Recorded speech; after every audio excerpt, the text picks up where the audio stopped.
So excited for today's episode because we are going to dive into behavior. And this is something, if you're a speech pathologist or if you work with or have a child with special needs, you understand all too well that children with communication deficits tend to more likely have behavioral difficulties. So a researcher that you may want to check out if you're interested in behavior difficulties and the connection with children who have both speech and language impairments, I would advise looking at Megan Overby's work. Okay, as a researcher, she did great research in this area. But today, what we're going to dive into is the strategies that work. I'm going to share with you tried and true strategies and the rules that I focus on in a multimodal manner. So that means I'm going to have to show you all of the gestures I use. These are gestures that I've been using for the past 15 years that really stick with the kiddos and they really stick for me. Now, of course, you should change these gestures because if you're not feeling it, the children won't be feeling it either. If you're mirror in the sense of mirror neurons. So if you're like all in when you're doing these gestures, the children are going to feel all in as well. So the first thing I'm going to do is we're going to dive right into the rules that I focus on for the last 15 years. I focused on with children with speech and language impairments who are preschoolers. Now, these are also excellent to focus on for children at the elementary age. I based these rules on difficulties that teachers were reporting for children who had speech and language issues at elementary age. So I thought, let's take a pro-social approach. And at the preschool level, let's focus on teaching these pro-social behaviors early on. So I'm excited to share with you these rules, and I'm going to explain to you why each of these rules are important, the gestures we use, and how using universal design for learning, you're going to emphasize these rules on a daily basis if you're a teacher, or every speech therapy session and every group session if you are a speech language therapist. And I'm going to tell you how I do that. So I typically, with these rules, because my sessions are very short, they're 20 minutes to 30 minutes in length, I focus on these rules at the very end of the session before we open our treasure box. Now, the treasure box, it's not about receiving an external locus of control, like you're doing this for a reward. I look at the treasure box, which is typically filled with stickers, erasers, pencils, things of that nature. Kids pick something out of the treasure box at the end of the session after we go through the rules. And it's an artifact that says, well, why do you have this pencil or this eraser? Because I followed every single direction. It's a way of checking, check, I did follow every single direction. Or if they didn't receive it as an artifact, they're saying, okay, I don't have this sticker or whatever this week because I didn't follow every single direction. It simply makes it more concrete. This you did follow, you did not follow, thumbs up, thumbs down. Next week, we're going to do it again. We always want to make sure the children are 80%. So we don't want the children going into therapy and the last 8 sessions, I didn't get a treasure, and then they're 80% failing. We don't want that. We want 80% success. So we're going to make sure, we're going to set this child up for success by changing our goalpost and making sure that 80% of the time, this child is getting the grade. This child is succeeding. Everyone needs to succeed 80% of the time. So 4 out of every 5 sessions, at least, minimally, the child should receive a treasure out of a treasure chest. I think at most, I've had in a school year a child twice not receive a treasure out of a treasure chest. And it was one of those instances where the child was looking at me and it's like, oh, come on, it's time to sit down. What do you have as if I don't sit down? And they were just kind of like saying, hey, what's going to happen? I'm just going to do a little science experiment here. And it's just very matter of fact, did you follow every single direction? And they'll say, no, I didn't. Okay, yeah, when it was said, oh, it's time to go sit down. And you looked at me and like, no, you did follow directions. So next time you're going to get a treasure because you're going to remember to follow every single direction. So it's just very matter of fact. Is it okay? We follow the 5. Here's an artifact, something that says you did follow the 5. This is something that you didn't receive because you didn't follow the 5. It just makes it more concrete. Now, the research on positive behavior support strategies, which is highly effective, highly researched. They looked at, do you have a token or do you not have a token to say that you did this or you didn't do this, to give you that feedback. And they have found that token actually does produce greater gains. What I'm going to talk to you about today is developing an internal locus of control.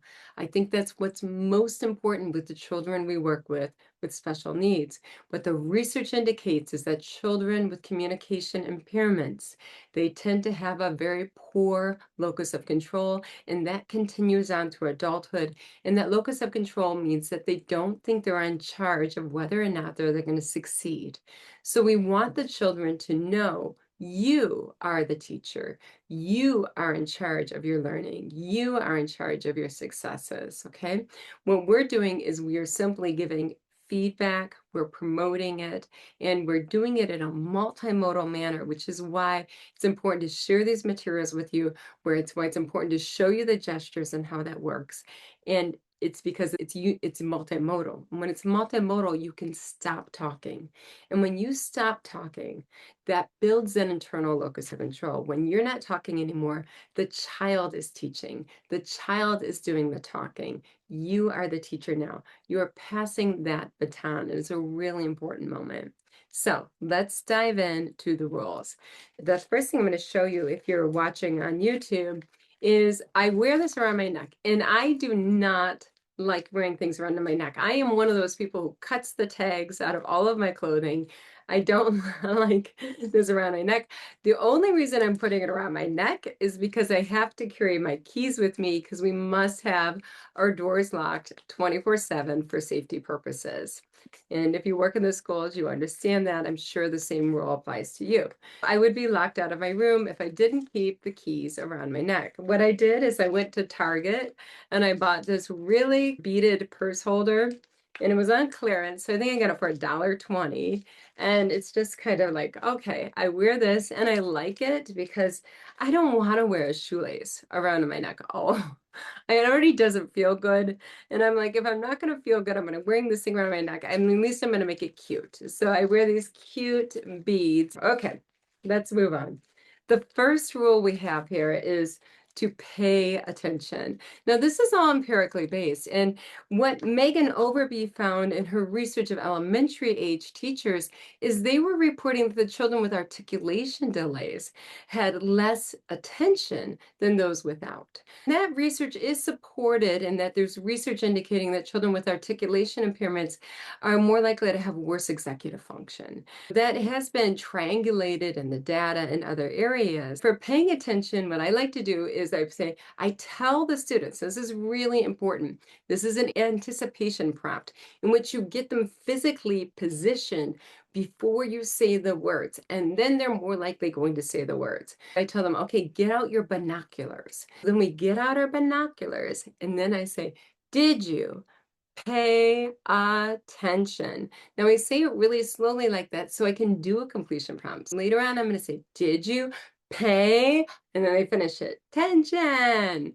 So I say, did you? So it could be in a large classroom. I do this with a large group doing call and response, or in therapy at the very end of the session, I'll say, did you pay?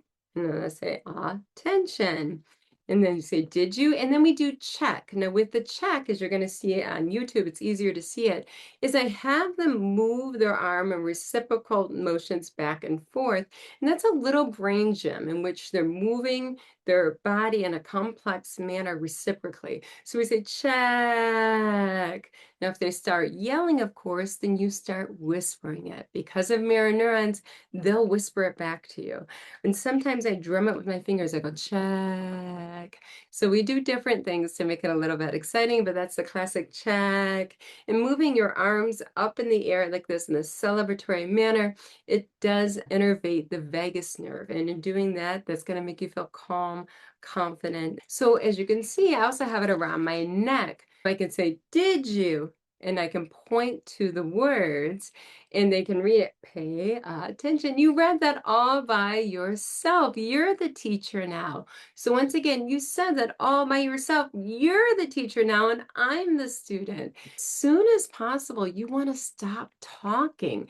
And that's what these pictures enable you to do, the words enable you to do, the gestures enable you to do, is it enables you to stop being the teacher and for the child to be the teacher, pass that baton on, and for them to say, pay attention. And then you say, did you? And you ask them and they self-evaluate and they say, check if they did, or they'll say no if they didn't.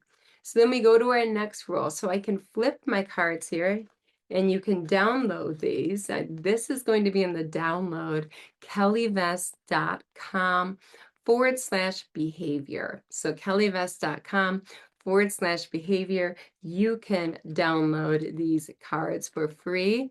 This is from my SIS membership. Last year, it was one of the bonuses. So every month there's a bonus that we use. I'm like, I've got to share this with my podcast peeps. The next one here is, did you answer every question? For answering every question, the first thing you do is have them get out their phones. And you can even go, ring, because you have other children that need to get out their phones and they take longer to answer directions. So you're keeping the attention of the children that are there while the other children are processing the directions.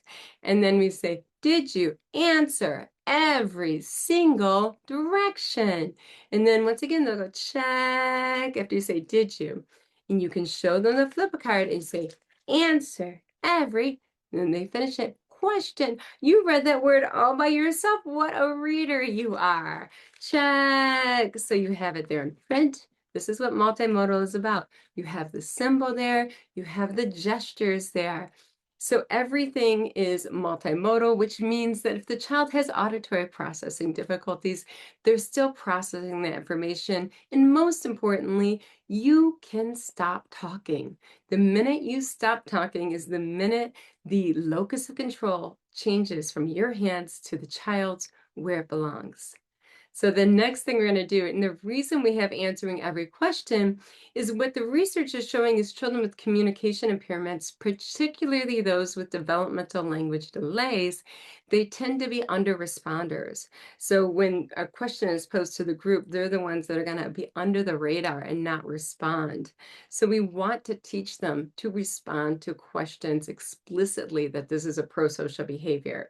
This is research then looking at is what they're seeing at elementary age, what they're seeing in junior high, what they're seeing in high school. So early on at the preschool, at the elementary age levels, we can change the course by really emphasizing these pro-social communication behaviors. So let's go to the next flip card here. And the next one is work super hard. So once again, I'm going to have them make big muscles, right? And then I like to kiss my muscles there. The kids like to kiss the muscles. And what that does is it gives time for the slower auditory processors to join the group and make their big muscles too. So I do this in pairs. I do this in groups. I do this in large groups. So we're kissing our muscle. So kids are not just sitting there and you're losing kids and other kids are joining in. When we all get together, then we get to say it together and we say, did you? And then we'll say, work, super. And then the kids will say, hard.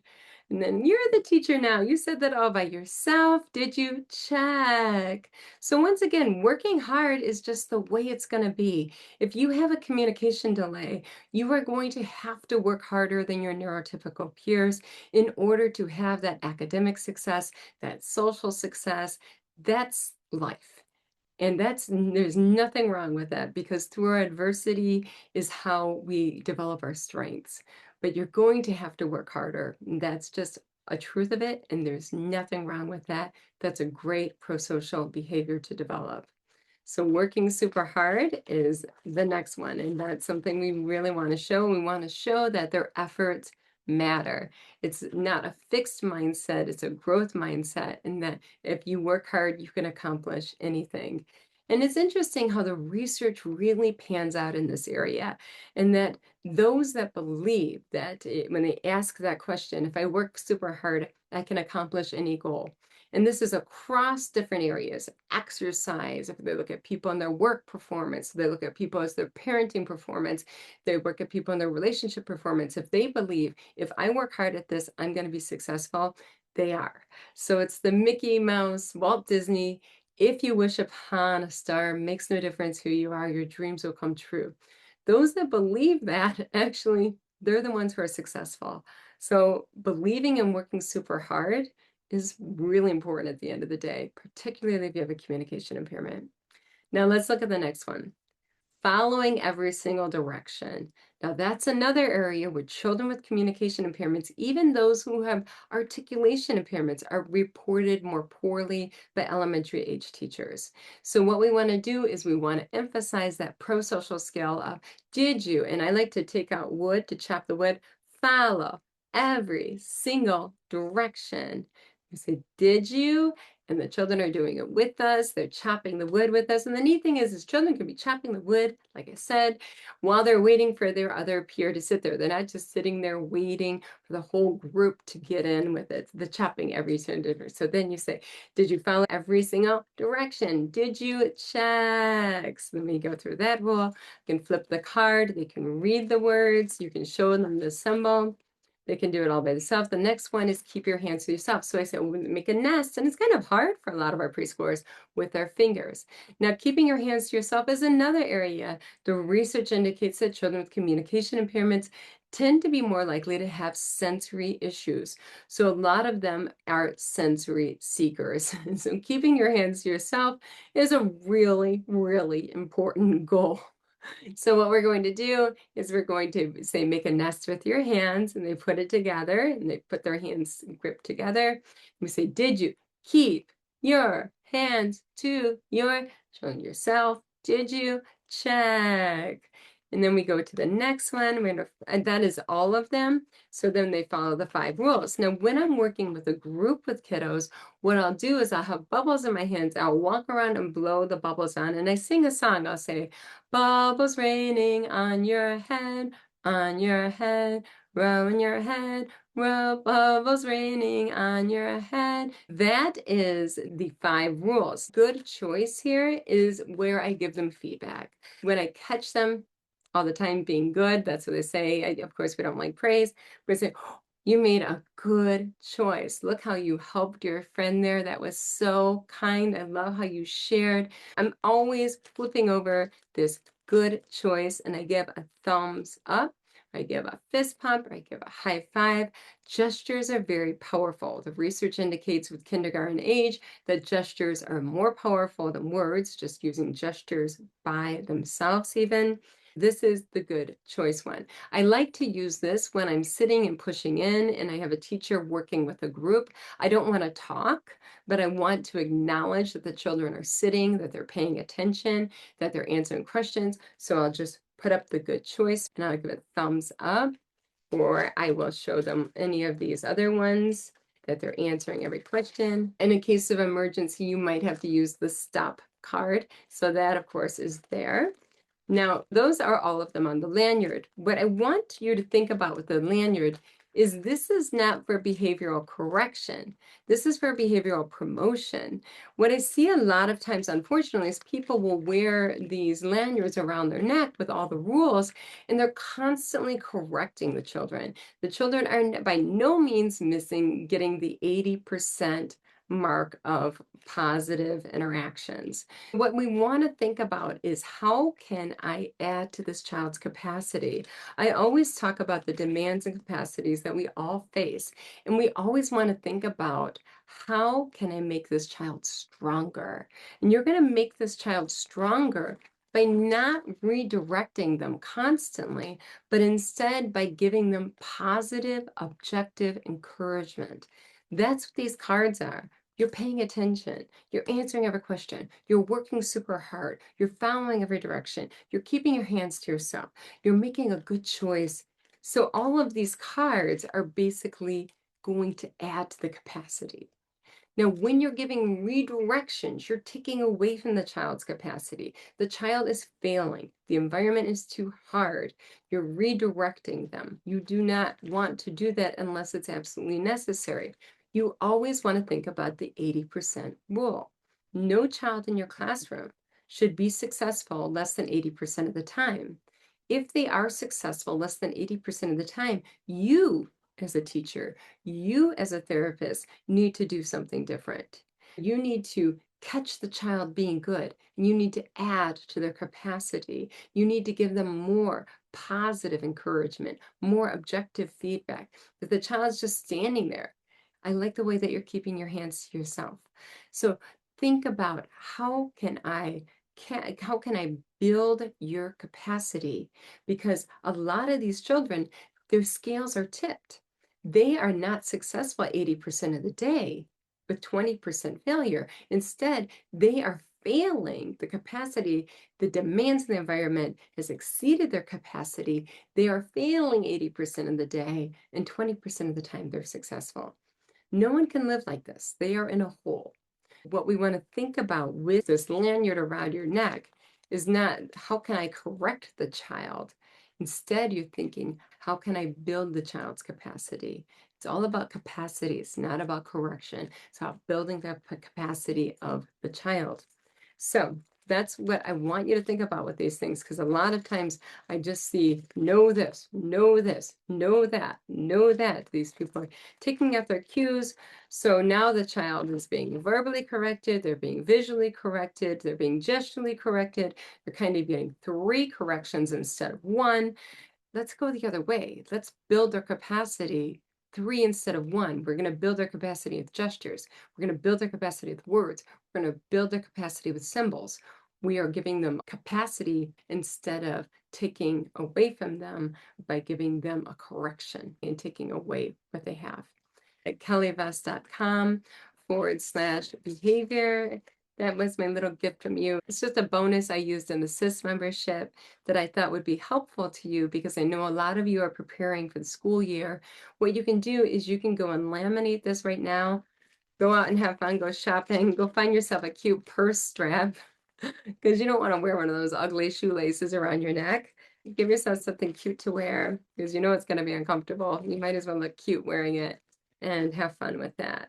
Another present I have for you this week. By the way, you're probably wondering, why is she giving all these presents? Because what I do over the summer is I develop a lot of materials. I love developing materials. And over the summer, I do my best work because I give a lot of thought to the materials and a lot of thought to the idiosyncrasies. Being a speech pathologist and working with a diverse caseload in the school setting, which is large and also very challenging, I know all of those things that could go wrong. So when I develop materials, I think about all of those things that go wrong, and I'm thinking, how can we do something different? Not only can we prevent those things from going wrong, but we can also make the situation better. And it's fun what I do is I think about it a lot, and then I have in my mind, this is it. And then I develop the materials for it. And I developed what I'm working on this summer is I'm working on the SIS membership and the new materials we're going to have beginning in September. And it's been a ton of fun, where I'm doing a lot of innovation. And I need time and space to do innovation, which is what the summer provides me with.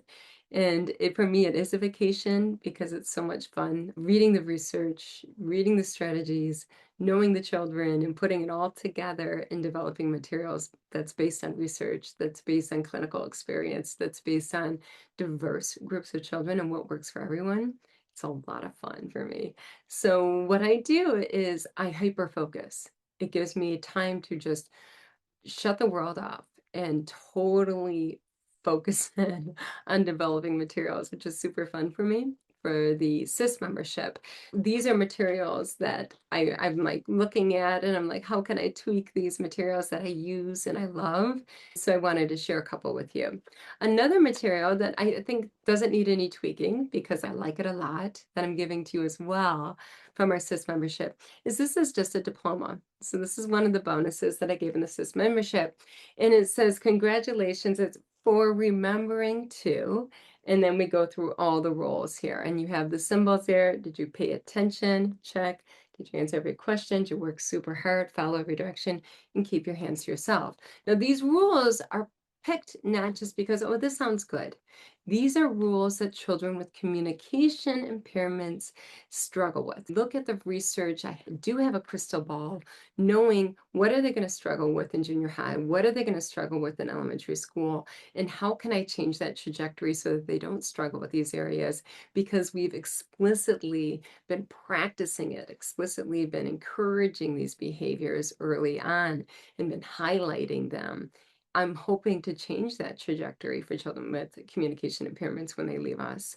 This is very meaningful work for me. I love the diploma.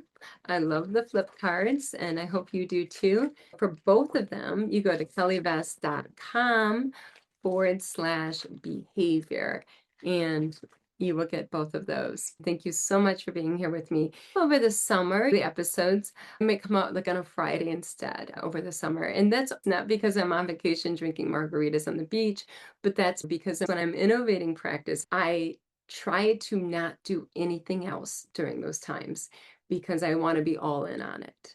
And that has to do with how I hyper focus. This is not time for me to take any detours and do anything else. I'm able to do that over the summer. Over the summer, if you see like an episode comes out a day late, it's not because I'm slacking, it's because I'm working super hard. Mwah, mwah.